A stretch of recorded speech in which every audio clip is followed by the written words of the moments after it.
One thing I forgot to mention in my first video, parents, I just want to let you know that if your child sees Mrs. McParland for English language development, if your child sees Mrs.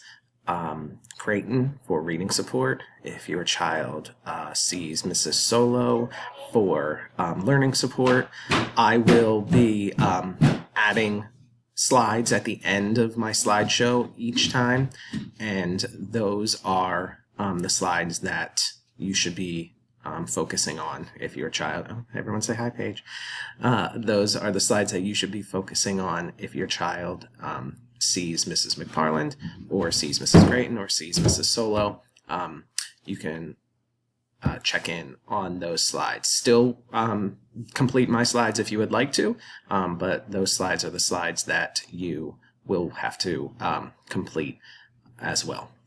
They're just a little adjusted for our friends. Okay, so thanks so much.